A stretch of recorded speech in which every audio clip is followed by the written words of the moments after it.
Baik, Assalamualaikum warahmatullahi wabarakatuh. Selamat pagi, salam sejahtera bagi kita semua. Yang saya hormati Ibu Elinda Rizkasari, Sarjana Pendidikan Magister Pendidikan, selaku dosen pengampu mata kuliah metodologi penelitian. Sebelumnya, izin untuk memperkenalkan diri saya. Perkenalkan, saya Halimah Hafizyayadita dengan NPM 2154084, Prodi PGSD kelas 03 tahun 2021. Tujuan video presentasi ini dibuat guna untuk memenuhi tugas metodologi penelitian, yaitu seminar proposal dengan judul Persepsi Guru Terhadap Kesulitan Membaca Peserta Didik kelas 4 di SD Negeri Kestalan 05 Surakarta. Selanjutnya yaitu latar belakang masalah. Di dalam pendidikan dibagi menjadi 3, yaitu pendidikan formal, informal, dan non-formal. Pendidikan formal itu pendidikan di jenjang sekolah, misalnya TK, SD, SMP, SMA. Sedangkan informal itu pendidikan didapat dari keluarganya. Dan sedangkan non-formal itu berasal dari lingkungannya atau masyarakat. Pendidikan ini sangat penting untuk manusia karena pendidikan mencerdaskan setiap manusia dan juga sebagai modal dasar untuk menjadikan manusia yang berkualitas.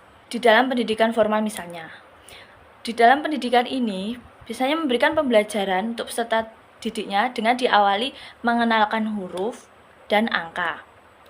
Biasanya ini didapat pada jenjang pendidikan TK atau pada saat taman kanak-kanak atau PAUD.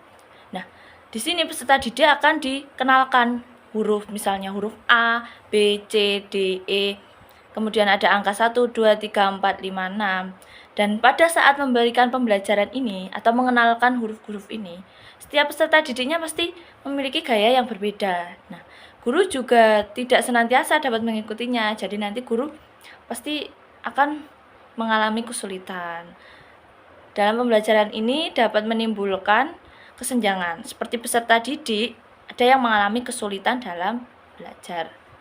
Kemudian, tugas guru harus memberikan pelayanan khusus terhadap peserta didik yang mengalami kesulitan dalam belajarnya ini.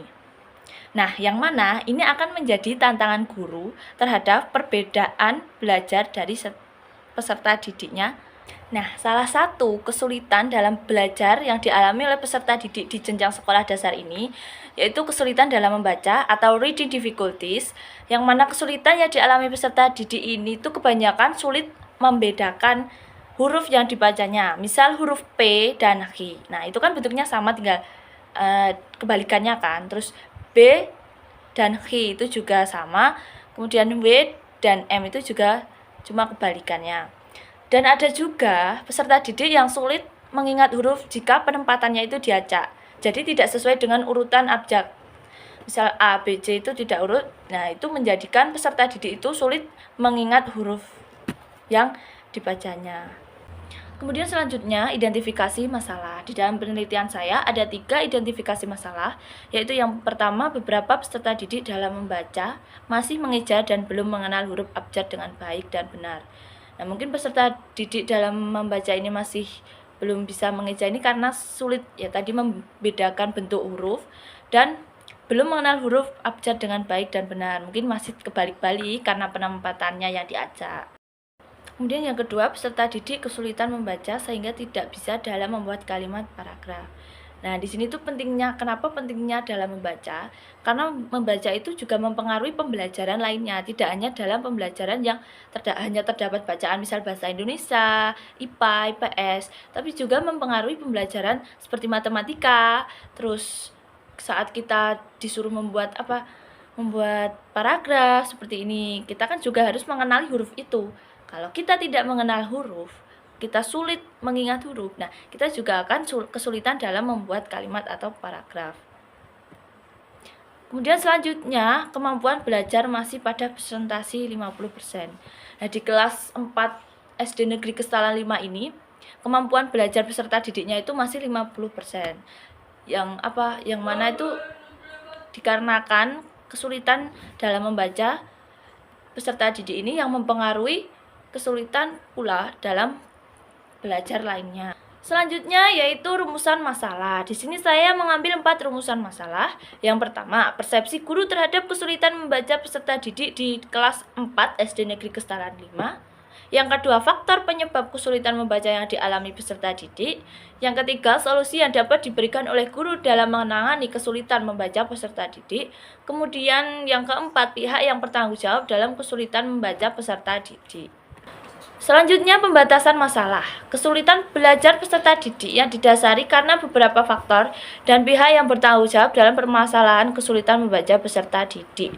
Di sini saya mengambil pembatasan masalahnya itu dari faktor dan pihak yang bertanggung jawab dengan permasalahan kesulitan membaca peserta didik.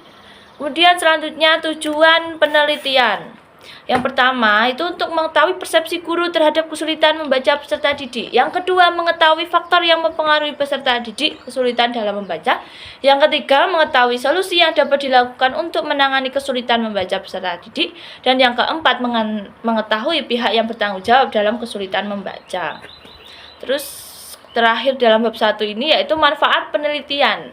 Manfaat teoritisnya menjadi landasan pengetahuan tentang persepsi guru terhadap kesulitan membaca peserta didik kelas 4 di SD Negeri Kestalan 05 Surakarta. Ini akan menjadi pengetahuan umum bagi pembacanya. Kemudian manfaat praktisnya itu memberikan masukan dan dapat menjadi bahan evaluasi oleh guru terhadap kesulitan membaca. Terus kemudian membuat guru mengetahui tentang kesulitan membaca di SD Negeri Kestalan 5 Surakarta yang dialami oleh peserta didik. Selanjutnya yaitu kajian teori dan kerangka berpikir. Nah, pada umumnya kesulitan merupakan suatu kondisi tertentu yang ditandai dengan adanya hambatan-hambatan dalam kegiatan mencapai tujuan, sehingga memerlukan usaha lebih giat lagi dan agar dapat mengatasi. Nah, kesulitan membaca sendiri ini itu suatu kondisi dalam proses membaca yang ditandai ya karena adanya hambatan-hambatan tersebut untuk mencapai hasil belajar. Nah, hambatan-hambatan ini mungkin disadari ataupun mungkin juga tidak disadari oleh orang yang mengalaminya. Karena ini bersifat sosiologis, psikologis, dan keseluruhan proses belajarnya. Kesulitan membaca ini pada dasarnya suatu gejala yang nampak dalam berbagai jenis manifestasi tingkah laku secara langsung sesuai dengan seperti pengertian kesulitan membaca. Maka tingkah laku yang dimanifestasikan ditandai dengan adanya hambatan-hambatan tertentu. Kemudian selanjutnya yaitu persepsi guru terhadap kesulitan membaca peserta didiknya.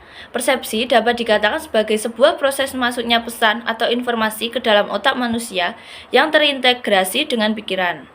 Atau bisa jadi juga karena pengalaman-pengalaman individu. Social learning theory memandang bahwa perilaku individu tidak semata-mata refleks otomatis atau stimulus, melainkan juga akibat reaksi yang timbul sebagai hasil interaksi antara lingkungan dengan skema kognitif situasi itu sendiri.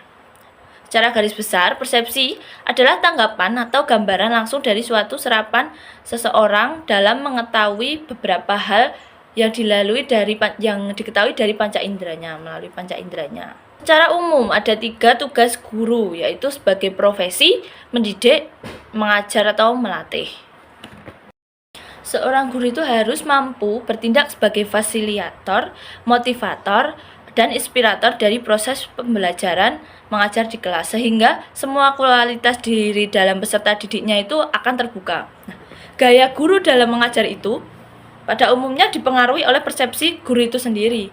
Jika seorang guru mempunyai persepsi bahwa mengajar adalah hanya menyampaikan ilmu pengetahuan, maka dalam mengajar guru tadi cenderung menempatkan siswa sebagai wadah yang harus diisi oleh guru.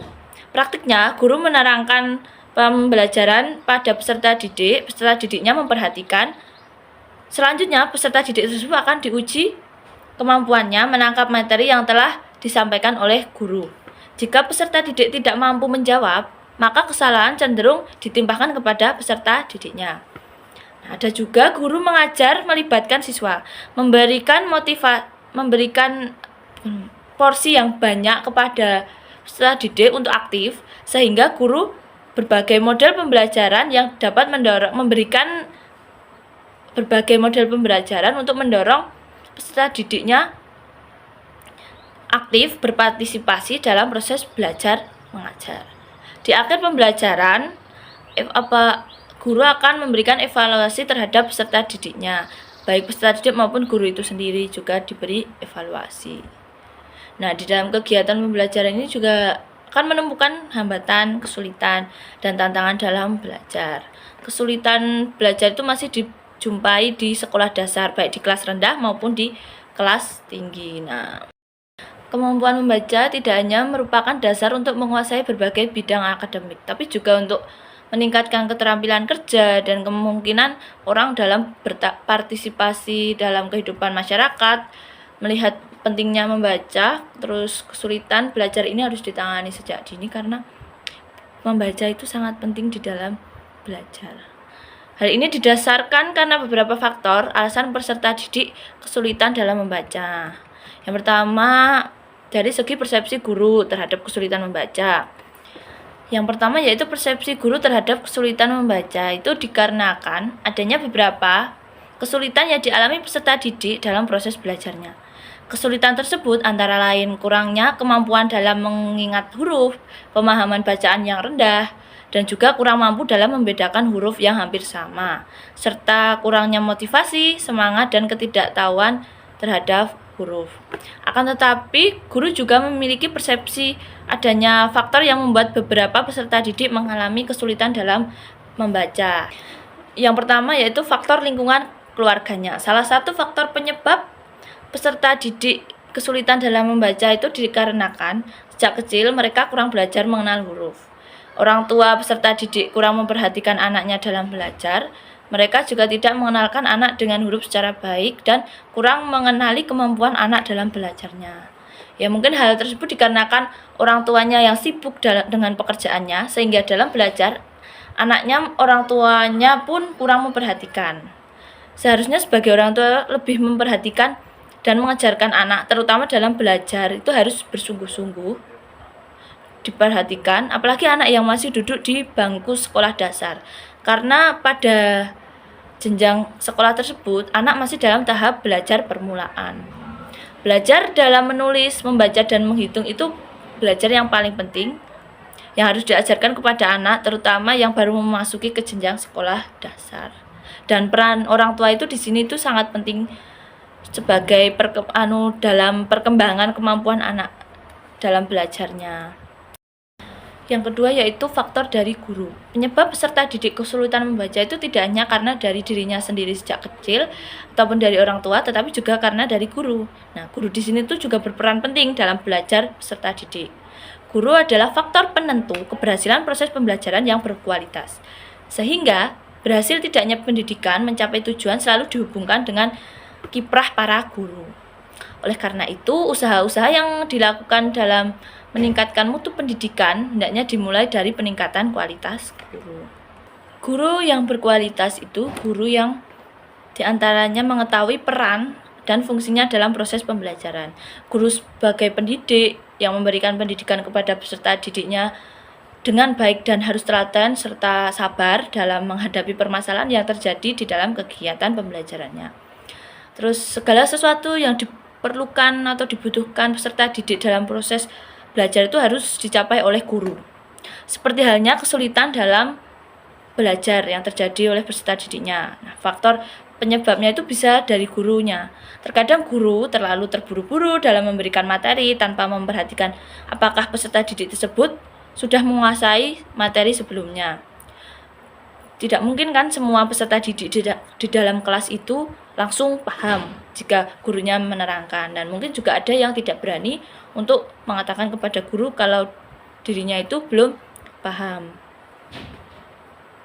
Nah, ada juga guru yang terlalu terburu-buru dalam mengejar materi. Nah, harus cepat selesai gitu. Mungkin keinginannya guru kan materi itu harus cepat segera selesai terpenuhi, mengejar target, kemungkinan target bulan ini harus selesai materi sampai ini.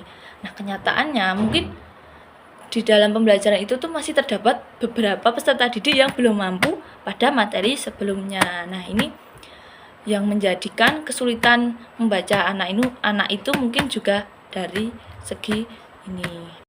Faktor selanjutnya yaitu berasal dari KBM dan fasilitas di sekolah. Kegiatan belajar mengajar merupakan proses di mana guru dan peserta didik berinteraksi atau timbal balik satu sama lain yang bersifat mempengaruhi dan dipengaruhi. Nah, keberhasilan suatu KBM ini ditentukan dari banyak faktor, terutama dari guru dan peserta didik tersebut.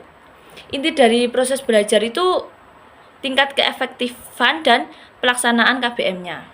Tingkat keefektifan pembelajaran dipengaruhi oleh perilaku guru dan peserta didik tersebut. Perilaku guru yang efektif itu antara lain memberikan atau mengajar dengan jelas. Nah, itu paling utama, mengajar itu harus dengan jelas agar peserta didiknya mudah memahami. Terus menggunakan variasi metode pembelajaran, yaitu dalam pembelajaran itu harus menggunakan berbagai variasi metode agar peserta didik itu tidak bosan, tidak jenuh dalam belajarnya. Kemudian memperdayakan peserta didik dan lain sebagainya.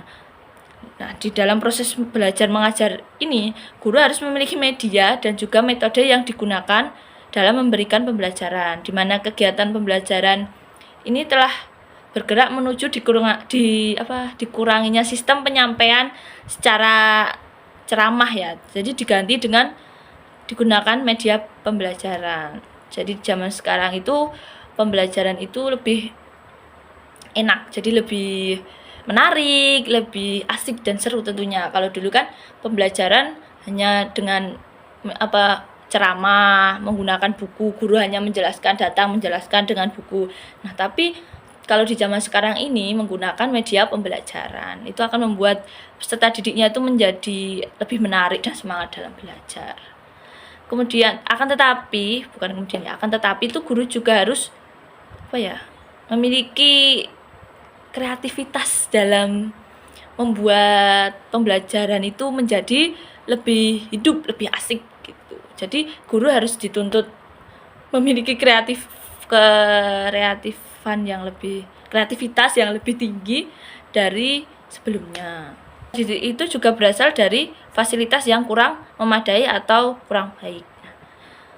Karena kelangsungan dalam pembelajaran pasti menggunakan fasilitas dari sekolah, misalnya buku di perpustakaan, kesulitan membaca peserta didik disebabkan karena mungkin bisa jadi kurangnya buku bacaan yang ada di perpus. Sebagai guru atau pendidik itu harus memiliki upaya atau solusi untuk menangani permasalahan yang dihadapi peserta didik. Solusi alternatif dari masalah tersebut yaitu dengan memberikan jam tambahan untuk peserta didik. Seperti peserta didik yang belum bisa membaca itu bisa diadakan les setelah pembelajaran KBM selesai, terus mengaktifkan kembali sudut baca, menarik perhatian peserta didik dengan memberikan semangat, misal mengajak peserta didik belajar di luar sekolah, misal di taman dekat sekolah atau di museum atau di perpustakaan kota. Selanjutnya, pihak-pihak yang terkait dalam mengatasi kesulitan membaca anak. Di sini ada beberapa pihak yang bertanggung jawab mengatasi kesulitan belajar membaca peserta didik, yaitu kepala sekolah, guru, konselor sekolah, dan orang tua. Kepala sekolah perlu mengambil tindakan di tingkat sekolah untuk mengatasi mencegah kesulitan belajar siswa. Jikalau guru tidak mampu untuk menangani, guru sendiri adalah aktor utama yang harus mengambil tindakan atas dasar kesulitan belajar peserta didiknya. Selain kepala sekolah, guru tadi ada konselor sekolah. Ini merupakan pihak penting yang harus turut mengatasi kesulitan belajar siswa. Metode penelitian. Di sini metode penelitian yang saya ambil itu tempatnya di SD Negeri Kestalan 05 Surakarta, bertepatan pada saat PLP 1 di SD tersebut. Terus waktunya kurang lebih 1 bulan. Dan bentuk strateginya itu metodenya kualitatif tapi dengan pendekatan deskriptif. Sumber data yang saya ambil sumber data primer dan sekunder. Sumber data primer dari kepala sekolah, guru, dan peserta didiknya. Kemudian data sekundernya saya ambil dari jurnal-jurnal dan artikel. Kemudian subjeknya itu kepala sekolah dan guru kelas 4 SD Negeri Kestalan. Kemudian objeknya itu peserta didik kelas 4 SD Negeri Kestalan. Teknik pengumpulan data penelitian ini yaitu dengan wawancara, kemudian observasi, Terus dokumentasi dan keabsahan datanya itu terdapat 4 macam trigulasi, yaitu teknik yang memanfaatkan sumber, penyidik, metode, dan teori. Yang terakhir, teknik analisis data, menggunakan teknik analisis reduksi, penyajian data, penarikan kesimpulan, dan verifikasi. Kesimpulannya, kesulitan membaca pada dasarnya itu gejala yang nampak dalam berbagai jenis manifestasi tingkah laku secara langsung sesuai dengan pengertian kesulitan membaca sebagaimana dikemukakan di atas, maka tingkah laku yang dimanifestasikan ditandai dengan adanya hambatan-hambatan tertentu. Sekian presentasi dari saya, kurang lebihnya mohon maaf. Wabillahi taufiq wal hidayah. Wassalamualaikum warahmatullahi wabarakatuh.